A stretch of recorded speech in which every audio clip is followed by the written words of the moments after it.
Hello? Good morning. Now let's wake up. Good morning. Okay.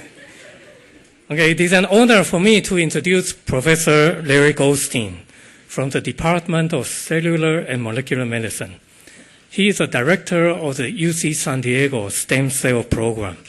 He has also provided leadership in establishing the San Diego Consortium for Regenerative Medicine, consisting of UCSD, the Scripps Research Institute, the Burnham Institute, and the Salk Institute for Biological Studies. The consortium brings together top scientists, engineers, mathematicians, biologists, computational scientists, and ethicists together in multidisciplinary research programs. In addition, Professor Goldstein has served as national leader in stem cell research and policy, including serving as co-chair of the Science Advisory Committee for the campaign to pass Proposition 71 in 2004, a voter-endorsed program or initiative to provide $3 billion of funding for stem cell research in California.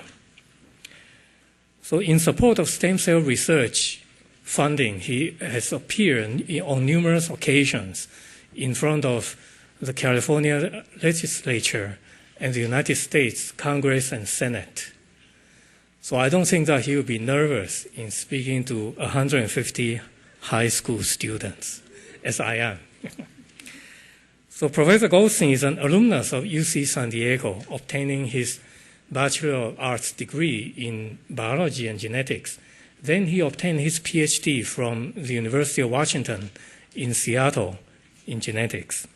He has worked at MIT and was a full distinguished professor at Harvard before returning to UC San Diego in 1993.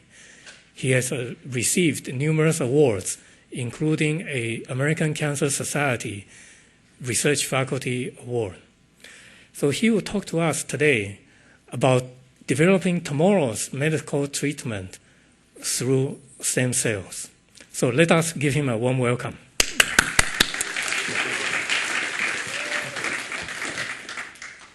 Yeah, let's turn this sucker off. Can you hear me all right? Is this working? There it goes. All right. It woke up. The last one in the room to wake up is always the microphone. So I actually think talking to a bunch of high school students who are interested in science is a hell of a lot easier than talking to a bunch of congressmen. I know you're interested before I even have to start, and you're probably several IQ points above most of the folks I've met in Washington. I'm not supposed to say stuff like that, but I'm going to. So what I want to do is spend 50 or so minutes talking about what is all this discussion about stem cell biology and why is it so important to developing the next generation of medical therapies.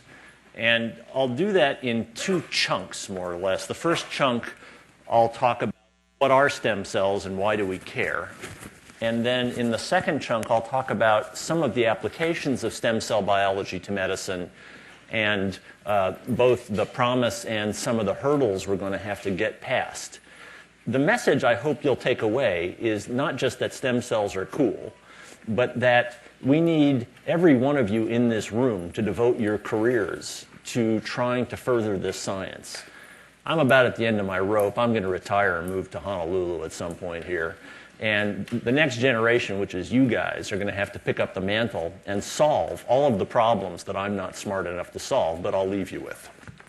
So it's going to be a busy 50 minutes. So let's start with basic principles, which you've probably all learned in your high school science classes, but I want to do this in a particular way to introduce the issue.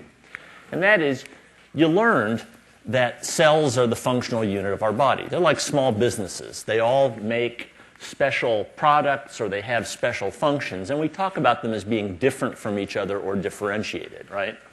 And so you know examples of this already. Pancreatic cells, their special product is insulin, so you can digest this morning, or actually so your cells can take up sugar from this morning's breakfast. Neurons, their job is to transmit signals, so that's their special service. Heart cells, their special job is to contract to pump blood. So all these cells are different from each other in the human body and in animals and plants, and that allows them to do the different things needed for life. And the reason that's relevant in medicine is that many of the diseases we care about and are trying to treat are diseases that are caused by breakdowns in cells in one of two major ways. Sometimes cells are alive, but they're damaged. So an example of that would be heart failure, where the cells in the heart are still there, but they've gone through degenerative changes. They're damaged, so they don't contract as well any longer, and that's why people have shortness of breath and poor circulation. Cancer, of course, is the classic example of cells that are damaged to the point where they go off and do something bad. They do something extra that's terrible. They invade and they divide without end. The other example are cases where cells die and are gone, and so they can't do their job because they're not there anymore. So type 1 juvenile diabetes is the classic example of that, where the beta cells in the pancreas have died. They're no longer there. They can't produce insulin since they're not there, and that's why people have to take injections of insulin or other drugs so that their cells can absorb sugar. And many neurologic diseases, such as Alzheimer's disease and Parkinson's disease, are situations where cells ultimately die, and so they can't do their jobs because they're gone.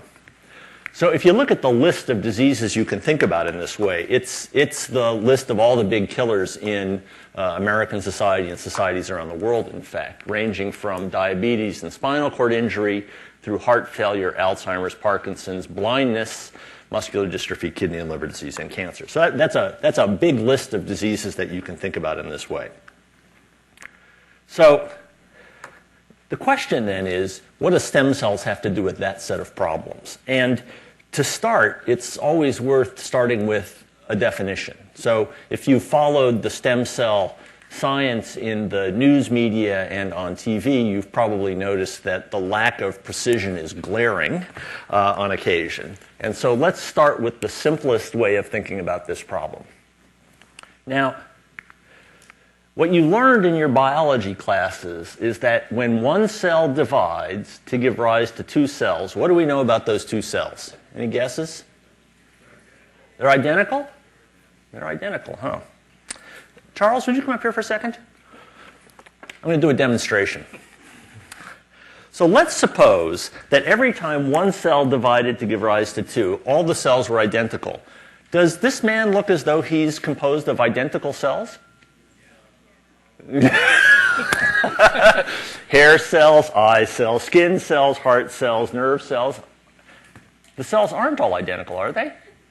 In fact, if they were all identical, Charles would just be a big pile of little pink dots, right? So there's something wrong here, right? You guys are pretty sharp. There must be something wrong, right? Thank you very much. I'll have to do it again in a minute, so don't go anywhere. All right. So this is what I sometimes call the biggest lie in biology, because it's evident that it can't be true, right? And yet that's what we teach. The answer, in part, is because of stem cells. Because stem cells, like some other cells in the body, when they divide, they give rise to two daughters, and those two daughters are not identical. That's what we sometimes call an asymmetric division. And these two daughters are not identical in a very important way here. One of the daughters will go off and make perhaps cells that are identical, but are the differentiated cells, the neurons, the pancreatic cells, all the rest. But the other cell replenishes itself. Okay, so it self-renews. And you can see that what you've set up then is a little cycle. When this cell divides, one of the cells goes off and makes special or differentiated cells, and one of the cells remains a stem cell. So that's the simplest definition of a stem cell. It doesn't fit all cases, but it's a pretty good one. And it allows us then to have a situation where you can make all the different cells in the human body, animals, plants, and what have you. So then, given that, why would that be important to treating disease, right? So we started with the definition here, and you can imagine that if you think of these cells as, or stem cells as raw material, if you could learn to grow large quantities of them in the laboratory, and if you could learn how to tell them what to make, what to do, in fact, you could make many of the cells and organs that are lost or damaged in disease. So you could make pancreatic beta cells in the lab to try to treat people who have type 1 diabetes. You could try to make new heart cells in the lab to try to treat people with heart failure. You could try to make new neurons to treat people who have lost those neurons in disease. And that's one very important interest in this area and a problem we're trying very hard to solve. But there are two more applications of this technology that may be even more important, it turns out. One is these are potentially very important tools to understand disease. If you ask the question, how come we don't have better therapies for all of these diseases? It's not because the scientists working on these problems are a bunch of dumb, lazy guys or gals. It's because the problems are really tough. There's a lot we don't understand about how cells work, about how tissues work, and about how the body works. And we've done a lot of our work in animals over the years, fruit flies, mice, worms, amoebas, what have you. But of course, you may have noticed, particularly those of you who've been to Disneyland, that people are not just big mice. In fact, so understanding mouse cancer, mouse heart disease, it's helpful in understanding some of the basic principles of biology and disease. But it doesn't solve all of our medical problems. In fact, we've cured cancer in the mouse many times over the years, and we've cured cancer in humans a very small number of times.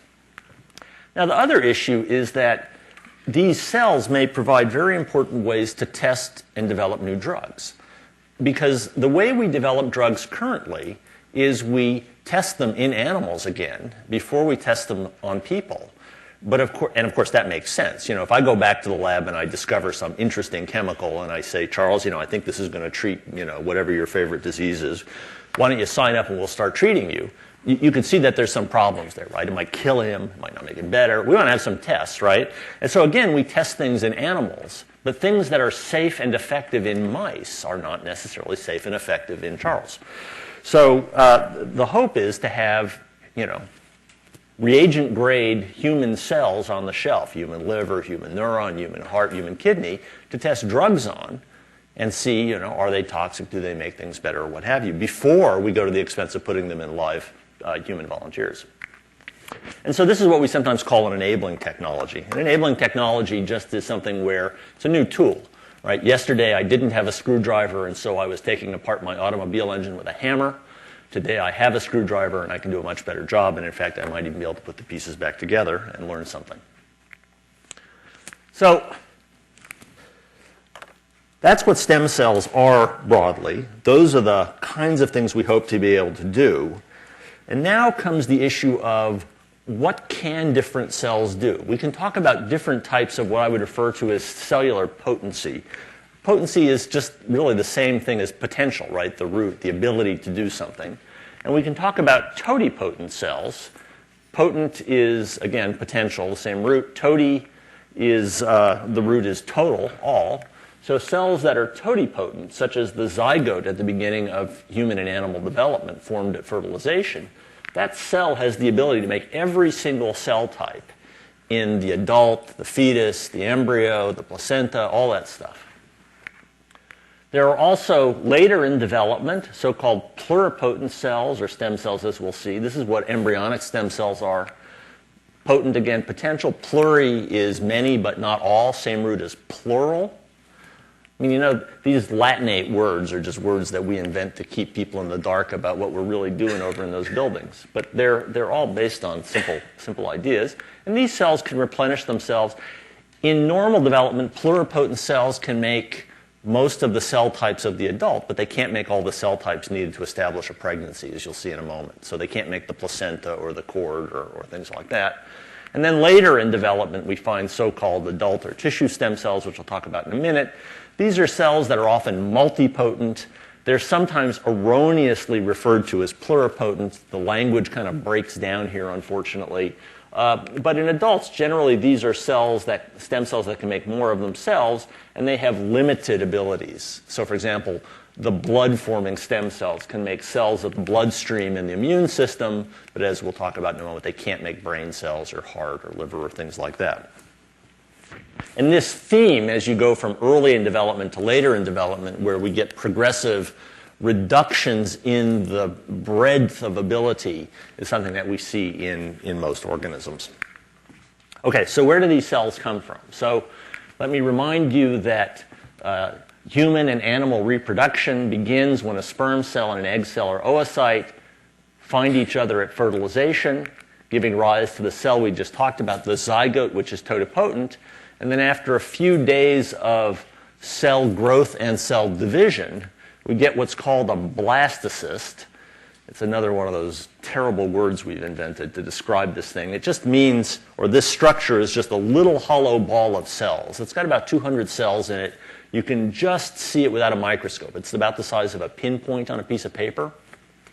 And that blastocyst, as you'll see, is the star of the medical and political drama in the United States and around the world.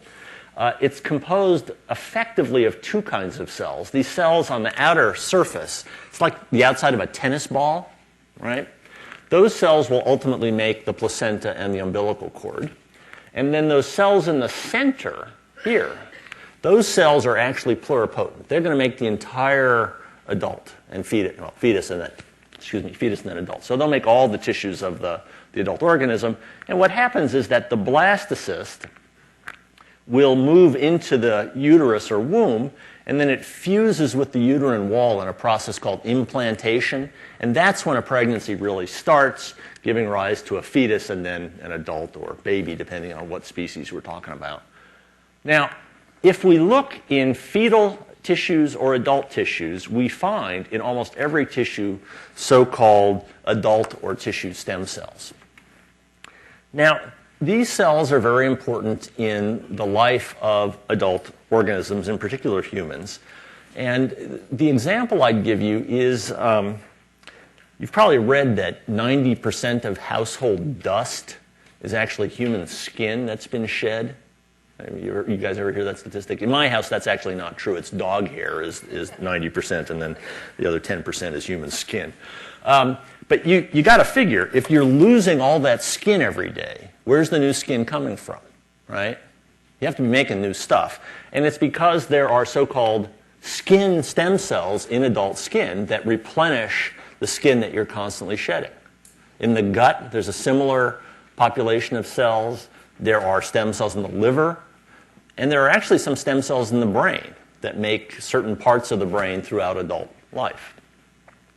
Now, what we know about these cells, by and large, is that most tissues in adult or fetal life have stem cells, with a couple of exceptions where there's a debate. And these cells are quite restricted in their abilities. So, for example, brain stem cells can make cells of the brain, but they cannot make liver or heart. And in fact, if you think about the biology of this system, if Charles were to wake up tomorrow morning and discover that his brain stem cells had begun making liver or heart, that might be maybe not such a good day in his life, right? So it's important, actually, that these cells have this restriction to their tissue abilities. Now, the second thing about these cells is that they're under very tight growth control, right? So they only grow when they get special signals from the surrounding cells to grow. And again, that makes sense that you want to keep these cells in adults under very tight control, because what happens when cells grow out of control? It's cancer, right? So it's actually part of the biology that these stem cells in adults have restricted abilities with tightly controlled growth. Now, that said, these cells are enormously important in understanding how adult tissues work, in potentially regenerating adult tissues, and in fact, some of these are already medically important. So bone marrow transplants are effectively transplants of so-called hematopoietic, another terrible word, stem cells, blood-forming stem cells, and that can be curative in certain kinds of leukemia or other diseases. It's a terrible procedure, but it's the best thing we've got at the moment. And so there's a lot of interest in using cells taken from adults to understand stem cells and to potentially treat disease. Now, I'll point out right now one very important limit, or two very important limits of these cells in medical treatment. One, of course, is they're actually rather rare, and they're a little hard to get your hands on. We know they're in the tissues in many cases, but they're hard to purify in pure form. Second, they don't really grow very well in the laboratory in most cases. Again, that's part of this tight growth control. And I guess the third issue is sort of the source issue. So if I were to ask the question to this group, so I'm working on diseases of the brain, and I'd like some volunteers to come over to my lab this afternoon and donate some brain stem cells. Would I get any takers? Wow, that's more than usual. Now let me give you a little bit more information about how we would get those cells. So I'd take a drill, and I'd put a hole in your skull, and then I'd reach in with something and scoop out some cells from the center. Actually, I wouldn't be allowed to do this, but you can sort of see the problem, right? I got a real shortage of living donors to get those brain cells for my nefarious experiments. Okay, so we'll come back to that in a moment. But there are real source issues. It's easy to get your hands on blood, skin, and after that it's starting to get hard from adults, right? Okay, so then what about these embryonic stem cells, which have been the star of stage, screen, and in between? Again, if we go to our diagram of the development of an organism, again in humans, I'll remind you that when couples can't have kids the old-fashioned way, I'm not allowed to talk about sex to a group of high school students, am I? That's probably forbidden by several state laws, and okay, so we won't talk about sex. We'll just talk about reproduction the old-fashioned way. So when that doesn't work, couples resort to high technology. And what that involves is donating sperm cells and egg cells, and then you can combine those in a dish in the laboratory, and they'll fuse. And if you do it right, you can generate human blastocysts in the lab in a dish. And if you implant those, you can start pregnancies. This is a method known as IVF, in vitro fertilization. And a lot of kids have been born this way. Millions is my understanding. But there's an issue, and the issue is that generally in a cycle, so to speak, 10 to 12 blastocysts are generated. Now, if you implant 10 to 12 blastocysts in a human woman's uterus, what do you think is going to happen? Yeah, at least. What would that be? Dodeca? You guys, malpractice is what it would be, right? So what's usually done is to implant one or two and then put the rest in the freezer. Because the thing that's remarkable about these blastocysts is not only can you freeze them, you can freeze anything actually, you can thaw them. And you can thaw them successfully, and the record is up to 10 to 15 years after freezing. Human blastocysts have been thawed and used to start pregnancies. It's really incredible. Now, they don't do it with the same efficiency as when you first put them in the freezer. Those of you who've seen what happens to materials in freezers for long periods of time know that gradually they desiccate and lose viability, and that happens with blastocysts. And in fact, what's the other thing that happens with freezers over long periods of time? They break. Yeah, right. Actually, they break, clinics go bankrupt, all sorts of things that happen in human society happen with these blastocysts in freezers. And so 5 years ago, the estimate were that there were 500,000 or so blastocysts in the United States in freezers. The number is probably higher right now, but nobody really knows. But the issue is then, once you've got a couple where they've decided they've had enough kids, if they have blastocysts remaining in the freezer, we have a social problem and a scientific opportunity in a sense. You could leave them in the freezer indefinitely. We know what the outcome of that will be. The couples can donate them to other couples. That happens, but rarely, it turns out, for sociological reasons. You could discard them. That happens sometimes. Or you could donate them to medical research. And if they're donated to medical research, it's possible to extract these cells in the center and grow them in the lab for long periods of time, years, decades. And they retain this property of pluripotency if you grow them properly.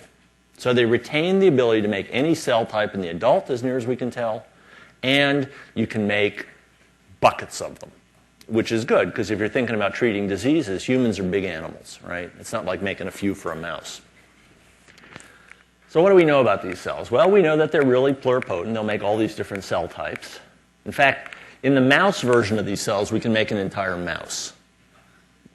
Yeah, it's pretty amazing. Now, we don't do that in humans for obvious reasons. So you can't really do that experiment in people. So when I say they can make every adult cell type, we don't really know that for sure. It could be that they don't make all the cells of the left small toenail or something like that. We'd never know. But their properties are generally pretty similar to the mouse ones. This is one of my favorite little video clips. They'll spontaneously, under certain conditions in the lab, make bits of beating heart cells. They're electrically coupled. And there's a lot of interest in making these for the treatment of disease, obviously. And as I'll show you in a moment, they make beautiful brain cells in the lab. Okay. So that's the basics. That's why everybody's excited about stem cells. They can do some really remarkable things, both embryonic ones and adult ones. And there's a lot of interest in using them to understand and treat disease. And so the question then is, how to actually do that. How are we going to go from this really interesting idea on a blackboard to something that actually is going to benefit people? And there's really a couple of challenges. One of them is this problem of understanding disease. Okay? If I'm an auto mechanic, and I once aspired to be an auto mechanic, I'm not going to do a very good job repairing automobiles if I don't know how the engine works normally, and then what happens when the pistons malfunction or the valves don't work right or the cam or whatever, right? You have to understand the normal system and the broken system to be able to repair it. And in human disease, this is an enormous problem. We don't understand very much about most diseases, it turns out. The second is that if you're going to actually develop a human therapy, it has to have two properties, right? It has to be safe and it has to be effective. And safety is actually number one, right? The medical rule is, don't make the patient worse, and that's a pretty important one. So dealing with safety issues is a huge issue in starting so-called clinical trials, which are experiments on humans, and then ultimately generating a therapy that can be applied in the clinic.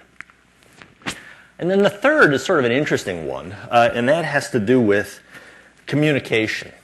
The fact is, another big obstacle to providing novel therapies and generating novel therapies is the rather poor communication that exists between physicians and scientists and the non-expert public.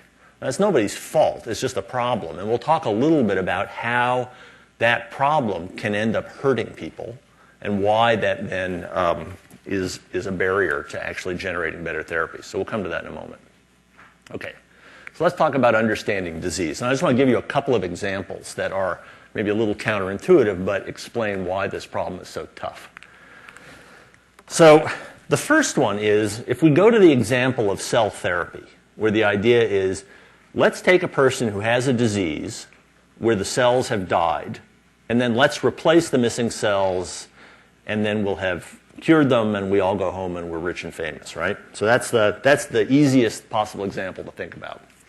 Now, if you're going to treat a disease with cell replacement therapy, the most important thing to know is which cell to replace, right? Because if you replace the wrong cell, you haven't done anybody any good. So let's think about juvenile diabetes, type 1 diabetes, right? So what I told you is that what happens in type 1 diabetes is that the beta cells of the pancreas have died, right? And so your knee-jerk reaction would be, let's just put new beta cells in those people. And that's part of the answer. But maybe there's something deeper you need to think about, like, how come the beta cells died to begin with? So it turns out that in juvenile diabetes, type 1 diabetes, there was nothing wrong with those beta cells. They didn't die because they had some defect. They died because the immune system killed them.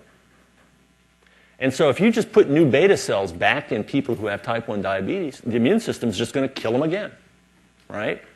So you got to have a slightly broader understanding of what's going on. And you've got to know that, we've got to not only give them beta cells, but we have to find a way to turn down the immune system or protect these cells from the immune system so they don't just get killed off again, right? So knowing what's going on in the disease is critical to the treatment. Let me give you another example. Amyotrophic lateral sclerosis. That's a nasty sounding disease. Any of you guys know what this is? Lou Gehrig's disease, that's right. Terrible disease.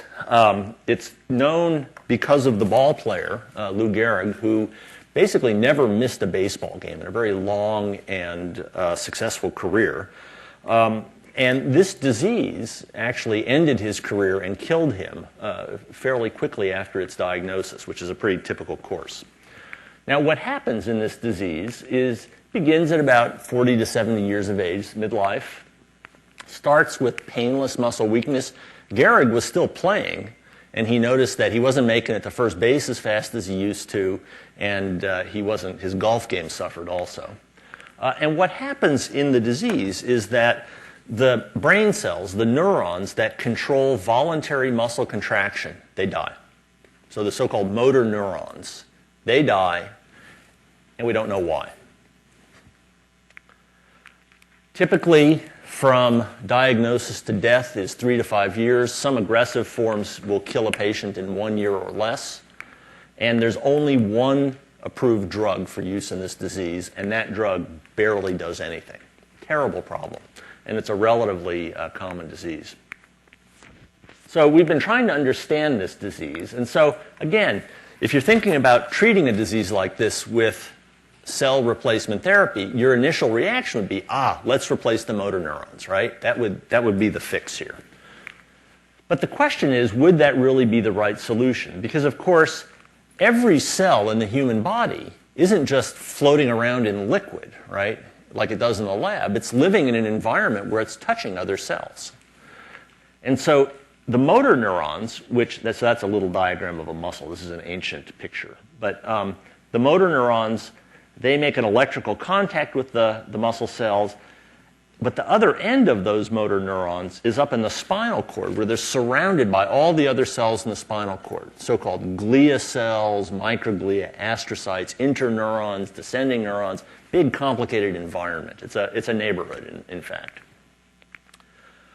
Now, a clue has come from rare hereditary forms of the disease, and so we can take these genes that in humans cause rare forms of Lou Gehrig's disease, and we can put them into mice, and we can make mice that have Lou Gehrig's disease, and we can study those mice. And that's allowed us to do an interesting experiment. So I posed the question, are motor neurons the right cells to replace? So the question is, how would you get at that issue in animal models and ultimately people? And so the experiment you'd sort of like to do, if you think about it, is let's suppose you have two kinds of mice. One kind of mouse will develop Lou Gehrig's disease, and those can be the red cells up here. And one kind of mouse won't develop Lou Gehrig's disease. That'll be the green cells in our little example here. So suppose you could make a mouse where there was one genetically normal motor neuron, in this case in green, surrounded by Lou Gehrig's mutant cells, other motor neurons and glia and things like that. Well, you could ask, does that cell, are other cells making it sick?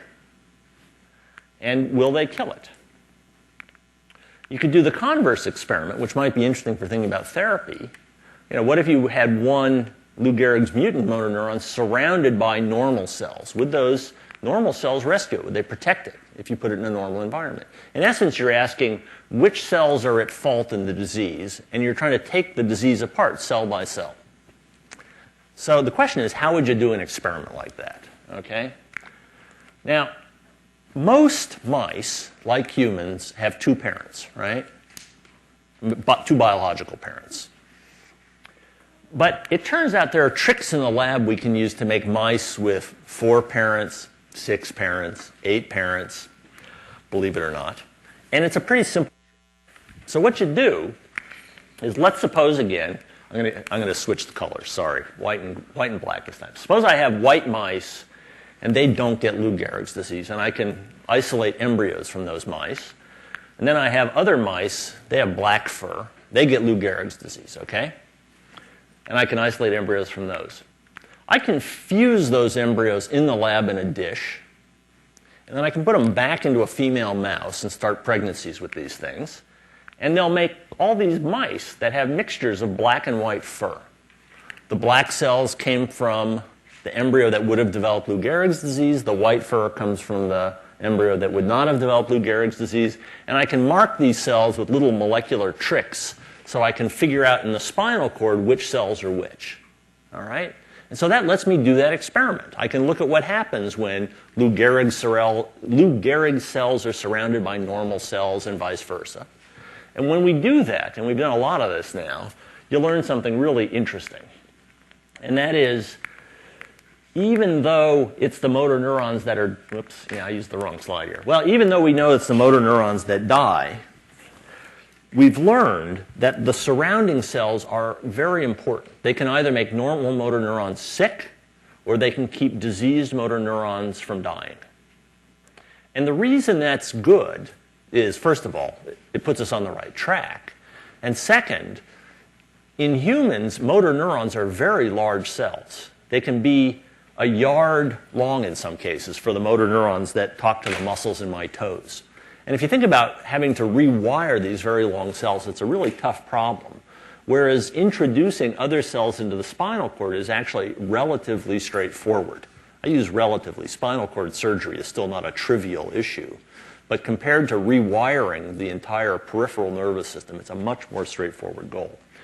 And so this is something we're working on now in rats, where we have rat versions of Lou Gehrig's disease now. And we're trying to ask, can we rescue these animals by transplanting in more normal glial or other spinal cord cells? In addition, it tells us that if we're trying to test drugs for the disease, we should be testing those drugs on more than just motor neurons, because there are multiple cell types involved in the development of the disorder. And so it gives us a very important clue. And so this is why I say that understanding the disease means understanding more than just which cell ultimately died. You've got to understand something about how the various pieces contribute. Okay, let's talk about another example, which is cancer that is characterized by aberrant cell behavior, uncontrolled growth and migration, and a lot of numerous, there are many genetic changes, some of which are consistent from cancer to cancer, interestingly. And so the challenge is to understand then why these cancerous cells have become abnormal and grow out of control and invade, and then what to do about it. Now, there are really two major approaches that are being used to think about tackling cancer using stem cells. One is what I talked about before, bone marrow transplant, which for certain kinds of leukemia can cure the patient. And basically what's done is to take a patient, treat them with X-rays and toxic chemicals, and try to kill every single dividing cell in that person, or almost.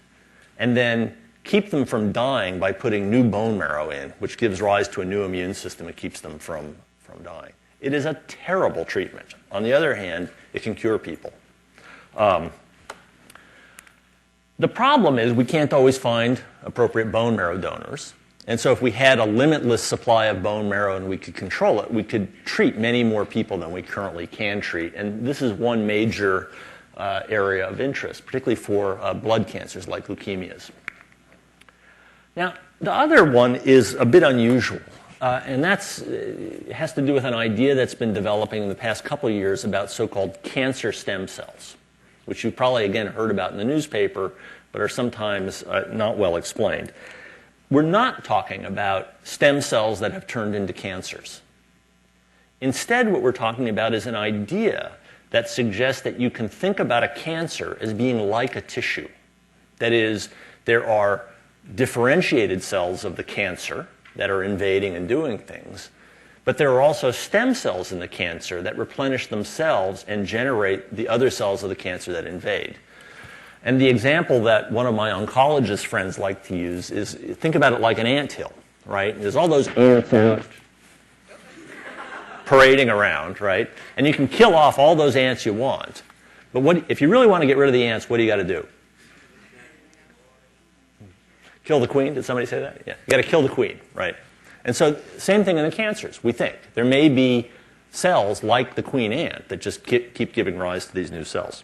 So the question is how to go about testing an idea like that and how to go about using it to do something useful. And so what we've been doing is there are a number of genetic changes that are thought to generate cancer stem cells in leukemia, so-called leukemia stem cells.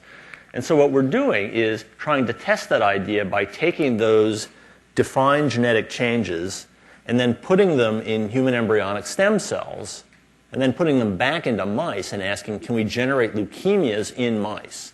Now, it's not just to torture mice. In fact, we're not trying to torture mice. The idea is to be able to test an idea about whether a few genetic changes will generate a so-called leukemia stem cell, and then if that's true, we can grow buckets of them in the lab and understand what went wrong with them and screen for drugs. So these folks in my lab and my collaborator, Katrina Jameson, have been working on this project. And one of the reasons I like to show this is that it uses some very cool technology. And one of these cool technologies uses this box. It's about the size of this podium, and it costs more than most of our houses cost. That box has a remarkable ability. It's got a very sensitive camera in it. So what we can do is we can take human cells, human embryonic stem cells in our case, and we can put into those cells a gene that makes something called luciferase. So you guys ever seen fireflies? Yeah, they're pretty cool. They fly around and they give off light, little flashlights. And the molecule that enables them to give off light is this enzyme luciferase, which goes through a biochemical reaction and then gives off light. So that gene was first isolated at UCSD, incidentally. And so we can take that gene, we can put it in embryonic stem cells or any kind of cell we want, and then put it into a mouse. And then after a while, we can put the mouse in the box and see where those cells went, because those cells give off light, right? So it's a very sensitive camera that can see through the skin of the mice. And so this is the sort of thing you see. So here's a mouse that didn't get a transplant. There's a little bit of background. And then these are mice that got embryonic stem cells where we're starting to make genetic modifications and what have you. And we can see where the cells go in the living mouse over time because of this trick of using the firefly gene to see where the cells go. So it's very cool. And we're close to being able to test this hypothesis now. And if the hypothesis turns out to be correct, it pushes us in one direction for drug development. And if the hypothesis turns out to be incorrect, it pushes us in another direction. So again, this notion of understanding the disease using stem cells to try to model it is pretty important. Okay. Third example, Alzheimer's disease. This is a nasty one. It's common. 10% of people over 65, 50% of people over 85 in the United States. It's fatal, and it's untreatable. That's a tough problem. Basically, no drugs that change the course of the disease. And again, there are rare hereditary forms in humans that have allowed us to find genes that, when defective, cause disease. And we can put those in mice, and the mice develop some symptoms of Alzheimer's disease. But of course, again, mice aren't just small people, right? You can't see if they've lost their car keys or they don't remember where to find things, or it's a little more complicated. And the issue really is that they don't even develop full disease. They develop some but not all symptoms. And so if that's what you're stuck with working with, how can you test ideas, right? And then how can you develop better drugs? And so what we've been trying to do in my lab, again, is to take these human stem cells, put the genetic changes into them that we know will cause Alzheimer's disease in people, and then make human brain cells in a dish and test our ideas. And so a couple people in my lab set this up. And then you can make beautiful neurons in the lab out of these cells. So for those of you who are used to looking at neurons, you see these long fibers that they make in a dish. We're in the process of working with a local engineering company to figure out how to purify these cells. And they're really lovely for doing experiments. And so this is letting us now start to test what's going wrong in these rare genetic forms of disease using human brain cells. And again, the problem is, I could go through this room, even those of you, such as somebody in the back here, who is willing to donate brain cells to my experiments, I don't know if you're going to develop Alzheimer's disease or not, right? So it's not going to help me very much. which leads me to the fourth problem and potential use of this technology, right? So what I said is there are rare forms of this disease where we know what genetic changes cause it, but in fact most human disease, most Alzheimer's disease is what we call sporadic. People get the disease, we know that genetics is important, but we don't know why. So, we all talk about family histories of this disease or that disease, right? It's another way of saying that we know that our genes are important in some way, but they don't tell the whole story. And in fact, they usually contribute about half or so of the susceptibility. Very tough problem to study. And so we've been tackling this, again, using a set of technologies called reprogramming technologies, where the idea is to take patients who have a sporadic disease and to get skin samples from them, and then to use these reprogramming technologies, and I'll tell you what they are in a moment, to try to make brain cells from those people that have the same genetic constitution and ask how do those cells behave. Now, of course, that's pretty good because then, first of all, you don't have to wait for the people to die before you can get brain cells with their genetic constitution, right? And second, you can follow those people in the clinic and see how they develop disease, what happens while you have samples of their brain cells in the lab that you can study. And so there are two ways that this is done. I think in the interest of time, I'll skip through this one. This is what's sometimes a variant of cloning technology, which is one that's been rarely used in humans, although it is what led to Dolly the sheep and Cece the cat and all that. This doesn't work very well in people, and in fact is probably not going to be used very frequently. The other technology, which is just developed less than a year ago, is something called genetic reprogramming technology, where we can take skin cells from me or Charles or anybody in this room, and we can treat them, infect them with viruses that carry special genes, and then use that to make so-called cultured pluripotent stem cells, and that then gives us stem cells that are pluripotent and genetically identical to somebody with disease, and then we can study those and see what's going on. So the pluses and minuses of this technology are, it seems to work. That's good. That's a real step forward. As far as we know, we won't need any questionable materials like embryos or egg cells or things like that. And of course, if this really works well, then we can make pluripotent stem cells from everybody in this room. And so all of the genetics and genetic diversity in humans is now accessible to doing experiments with. The minus is at the moment, we don't know how routinely it's going to work. It's great for lab research, but it turns out the viruses that are used for reprogramming cause cancer in people, and so you don't want to use those cells for clinical treatment of disease. So it solves one set of problems but not another. And of course, my experience with technology in general is usually when you solve one problem, others come up that you didn't anticipate. And in particular, ethical, technical, and safety issues are going to be tough here. So that's sort of the issue of how you understand disease and why that's important for developing new therapies. I just want to hit briefly this issue of safety and communication before I close. If we're going to put cells into people to treat disease, you have to know a couple things, right? First, you got to know they're not going to make people worse. And second, you got to know, are they going to make people better? And the issue, if you think about it, is that when we test drugs in the clinic, what we do is we give somebody a low dose of a drug, and if that doesn't make them sick, we give a slightly higher dose to somebody else, and then after we've established that a drug is not very toxic, then we can go and start testing whether it makes a disease better or not. Now the problem is, and that's how we typically develop most drugs that you take at home or that your doctor prescribes. The problem is, imagine how you would do that with cell transplant therapy, okay? What's a low dose? How do you stop the clinical trial if something bad happens, right? Because you're putting the cells in, they're tough to take back out. How do you monitor whether they go off and do something bad? So there's a whole host of problems in cell therapy that you all are going to have to solve after I retire about how to use stem cells to treat disease. And they're tough and important problems. They're solvable, but they really need to be sorted out.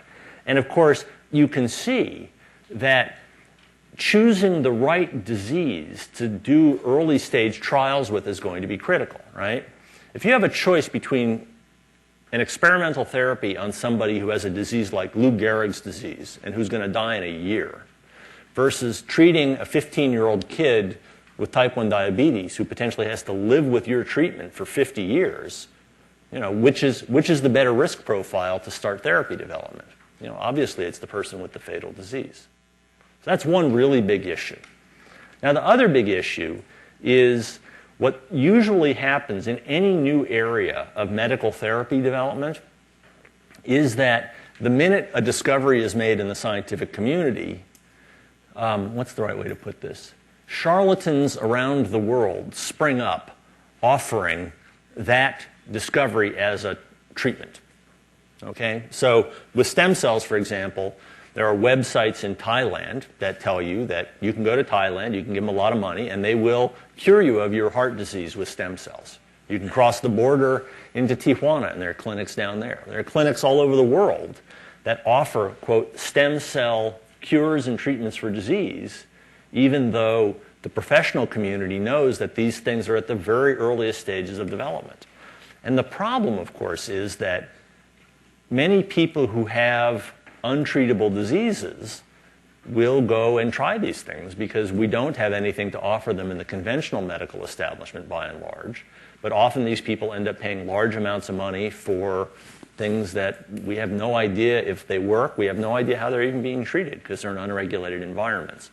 And so this is where educated folks such as yourselves can make a real impact in society in the coming years by helping your families and your friends sort through the thicket of conflicting claims and figuring out what things are legitimate and what aren't. So why don't I stop there? We have time for some questions. Thank you for being awake.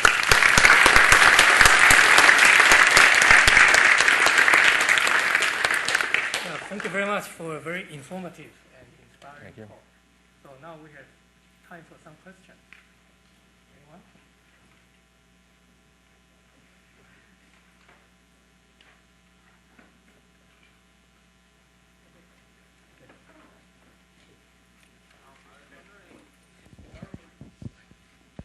Since the government does seem to be spending a lot of money on other things too, how much, what percentage do you think they should be donating to stem cell when they have, wars and other stuff to deal with also? Well, okay, so the question is, how much should the government or society spend on medical research in general relative to other things? I mean, that's a political question ultimately, and I'm a scientist and probably something of a pacifist. When you look at what American society spends on war or coffee or sneakers or chewing gum, and you compare it to the amount we spend on medical research, it's a tiny amount of public money that's spent on medical research by comparison. So the National Institutes of Health, which is the major medical funding agency in this country, spends $30 billion a year trying to find better understanding and treatments of heart disease, cancer, diabetes, liver disease, every disease. We spend close to that in Iraq every month. And we certainly spend more than that on coffee. And I can't remember what the healthcare budget in this country is, but it's in excess of $1 trillion. And so when you start to do the calculations about what are you spending to solve the problem versus what does the problem cost, we're not spending nearly enough to reduce the cost. So let me give you another example, a little more quantitative example. During the Proposition 71 campaign, where we were trying to raise $3 billion for 10 years of research on stem cells in California, I did a simple calculation, which was to ask, what's the excess medical care cost for type 1 diabetes in California, right? So we know, or the American Diabetes Association estimates, that the health care costs for a normal healthy individual are $2,000 to $3,000 a year, and for a young person with type 1 diabetes, it's $12,000 to $13,000 a year. So that's about $10,000 a year excess cost just from that one disease. And if you look at the number of diabetics in California, what you learn pretty quickly is that the excess medical care cost to California, us together, is several $billions a year for type 1 diabetes alone.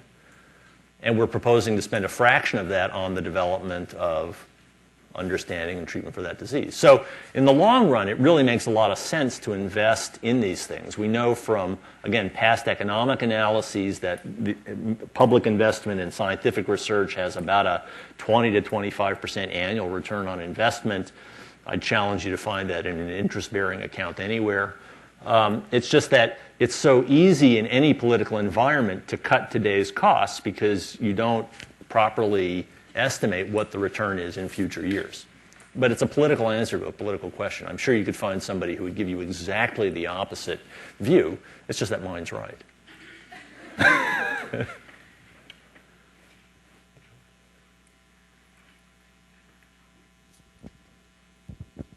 Do you think public or private industries or just groups of people will have better technology or just opportunity to delve farther into it, into the stem cells? Yeah, so I think generally, if you ask what are the obstacles to better therapy development and better understanding of medical problems, there's a couple, right? One is money. Society has to be willing. We, in aggregate, have to be willing to devote part of our resources to improving the situation as opposed to just spending it on sailboats and coffee. And that's partly what taxes and governments are supposed to do. So that's one issue, is money. Scientific research does take money. The second is you need good people to work on these problems. So, having a room full of people with the intellectual talent that I see in front of me, if you guys all go out and work on these problems, you'll make substantial progress. And that's a really important issue. You have to have smart people working on tough problems to make progress. Now, I'll just point out that it's actually in our interests to do this.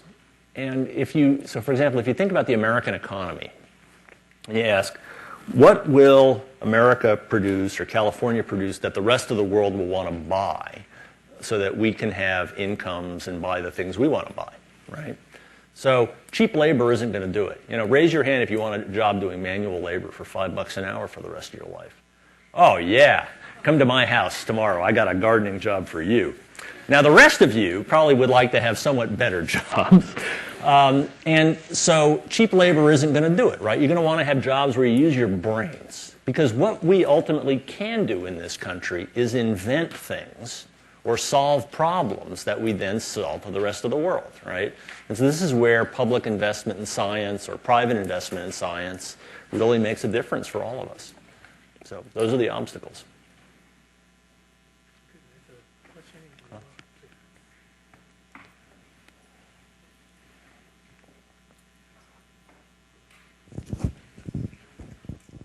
Hi. Are cancer cells only function to go through mitosis or to reproduce? Okay. So the question is, what is it? So it turns out that what kills you in cancer is not really the fact that the cells divide and won't stop, right? Because if I had a skin cancer and I just had a bunch of cells dividing and they wouldn't stop, I'd go to the surgical clinic, they'd take out the hunk of cells and everything would be fine. What actually kills you in cancer is that the cells migrate away from their original site and migrate into other tissues where they shouldn't be and continue dividing, right? And that's really what kills people. It's the metastasis where the cells migrate away. And so, lots of so-called benign tumors are just cells that divide without stopping. And so you've really got to deal with more than just the cell division problem to treat that disease. Is that where the assumption of the cancerous stem cells came from? Well, it's part of the idea, right? That there are rare cells in the cancer. We don't know where in the cancer or where in the body they are. And so if you just kill off the cells that are rapidly dividing, which is what most cancer therapies do, you don't really get to the root of the problem. You've poisoned all the worker ants, but you didn't poison the queen. And so there's a lot of interest in figuring out which cancers have cancer stem cells, and then what are their properties that are different from the bulk cells that allow you to develop drugs that target them specifically. And so that's a new set of problems.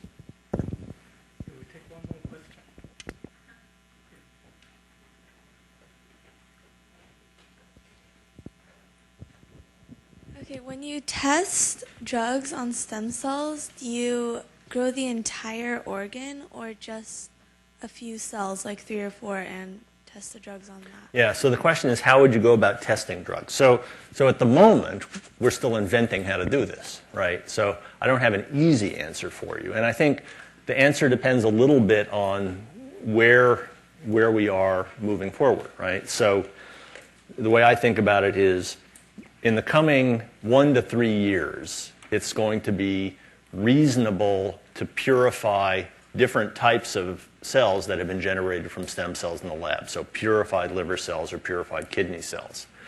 But that's only sort of stage 1 of a problem like that. And where you'd really like to get to is the point where you can start making tissues and organs out of these purified cells in addition to the lab. And that, of course, is what bioengineers are very interested in, is making tissues in the lab, both for transplant as well as for testing drugs. Because, remember, in the liver, there are multiple cell types. And so you want more than just a single type of liver cell. And, of course, they function normally only when they're attached to other cells. And so it's a stepwise progression. You start with the nuts and bolts, and then you start building little machineries. So. Becky's not here. Let's take one more question. How did you get into stem cell research? How did I get into stem cell research? That's an interesting question. So I've been working as a scientist almost since when I was your guys' age, as an 18-year-old here at this university. But I started out working on fruit flies because I was interested in understanding how cells divided. I worked on that problem for a long time, and then we started working on the brain because that seemed like something interesting to do. And then about 10 years ago, I've always had an interest in science policy, namely trying to educate both members of the public as well as members of the government about how science works and why it's important. And so when stem cells became a science policy issue, I became involved simply in trying to help policymakers understand why it was important. And then just what's happened in the past 5 years is my own research on the brain has reached the point where we need stem cells to take the next step for understanding what goes on. And so it sort of went backwards for me. It was policy first and then research. Okay. Good. Thank you. The speaker again.